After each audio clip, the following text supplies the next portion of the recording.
नमस्ते, मैं हूं नुपुर। आइए सुनते हैं आज की कहानी। एक बार की बात है, एक किसान आए दिन आंधी तूफान, ओलावृष्टि, तेज धूप से काफी परेशान हो गया, क्योंकि कभी कभी इसके कारण उसकी फसल बहुत ज्यादा खराब हो जाया करती थी। इसीलिए वो एक दिन ईश्वर से शिकायत करते हुए बोला कि आप ईश्वर तो हैं, लेकिन फसल को कब क्या चाहिए इसकी आपको बिल्कुल जानकारी नहीं है।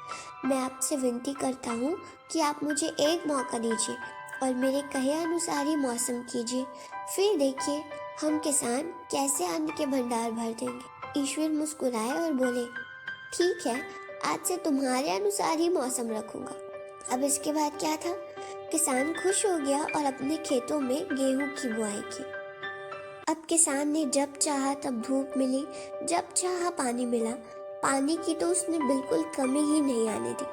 समय बीतने पर फसल बड़ी हुई। किसान भी बहुत खुश हुआ कि इस बार तो शानदार फसल दिख रही है। उसने मन ही मन सोचा कि अब ईश्वर को पता चलेगा कि अच्छी फसल के लिए क्या क्या जरूरी है। फालतू में ही हमें परेशान करते रहते हैं। इसके बाद वो फसल काटने के लिए खेत पहुंचा और जैसे उसने गेहूं के पौधे की बालियों को हाथ लगाया तो उसके पैरों तले जमीन खिसक गई। उसने देखा कि किसी भी पौधे की बालियों में एक भी दाना नहीं था।